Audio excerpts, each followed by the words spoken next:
Well, hello. This is David Cooper coming to you live from Nashville, Tennessee at our Hopes, Goals, and Dreams Internet Television Network. We are so delighted today, honored really, to have with us a legend here in the studios. I've known him, admired him, loved him, respected him for 40 years. And so we have Dave Dean with us live here in the studio. Welcome, Dave.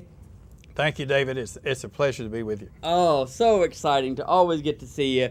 I would love for you to share with our viewing audience some of your early journey and some of the things that you had to overcome, lessons you learned, mentors that you had, people you learned from, and how you took some of those lessons and it became ultimately an amazing book product. Now is your time to win. So just share with them whatever you can, because this is one of those guys, I hang on his every word because he's the truth.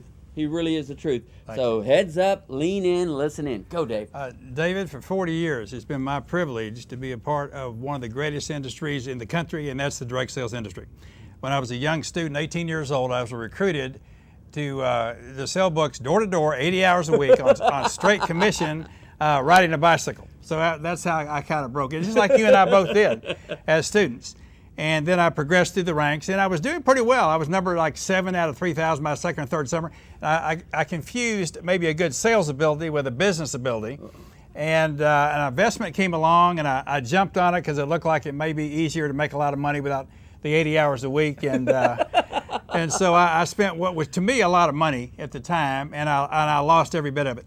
So at age 20, $75,000. Yeah, it was 15 back then, but it's 75,000 in today's dollar. Yeah. So at age 21, I still hadn't finished school, and I had lost a lot of confidence, and just didn't know if I could even make it in sales again. So I was recruited to my sales manager, George Butler, who actually lives here in Nashville.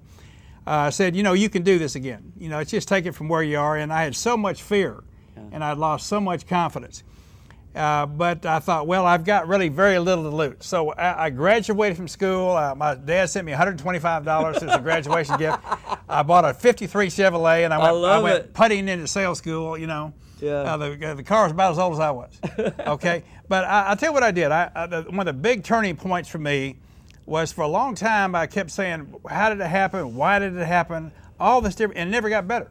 Yeah. And then I got a call one day from a former sales manager, and he said, look, Dave, or David, even if you'd made 75, you're a little young to retire. Yeah. Okay, so let's don't take this for keep it in perspective. Yep. Let's just take it from where you are, and let's just go do the best you can. So for the first time, David, I accepted it is as it is. It didn't mean it was great. Yep. I didn't mean I had to like it. It was the truth at that time. It just was what. So I was either 75,000 under or I wasn't. Okay. Yeah. So I was. So I decided to go back into the same business. Good. And locked into just doing my best. Okay. Yeah. There's this acceptance principle. Matter of fact, it's the first chapter of our book. And there's as you know, the serenity prayer that says, God, grant me the serenity to accept the things I can't change, the courage to change the things I can, and the wisdom to know the difference. And that acceptance, David, was kind of like my lifeline.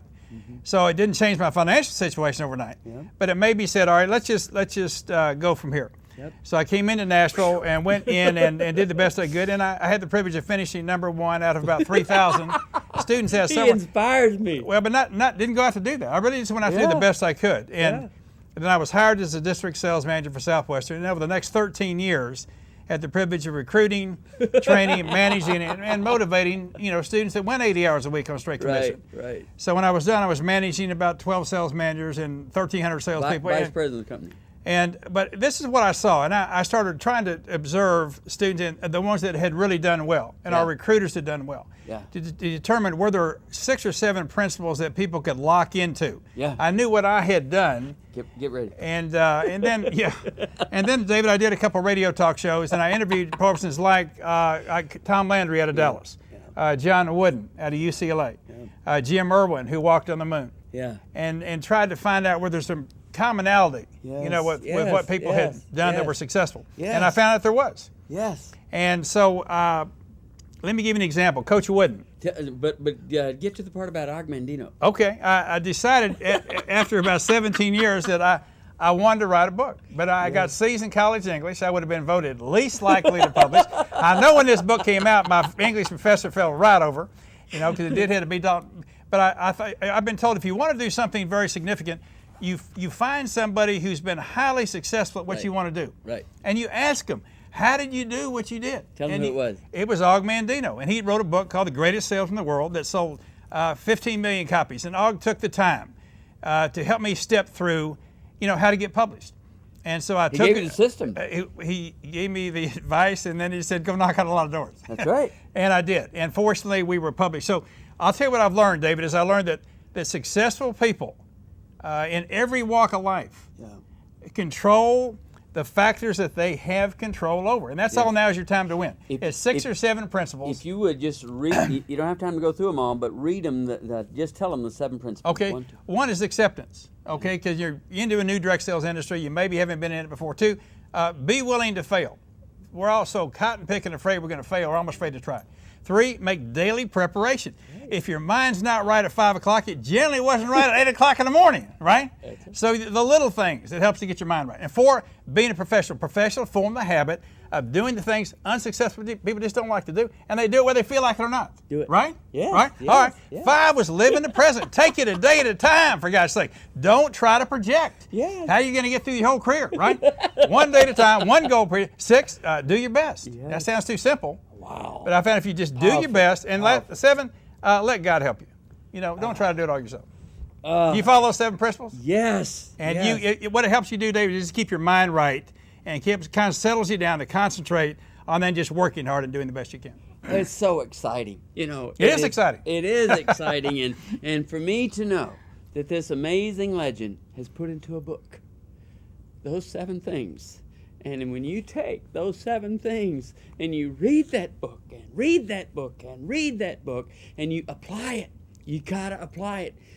I hope that just like you memorized the ABC's 26 letters and you did the Pledge of Allegiance and the Lord's Prayer, you take that book and have it where you say, I'm doing this. And you make those 7 things part of your life, and you'll truly understand. You'll truly understand the compelling message of Dave Dean. Now is your time to win. I mean, he really represents just about the case study. He could be the poster boy of so much of what we are about at Hopes, Goals, and Dreams Internet Television Network.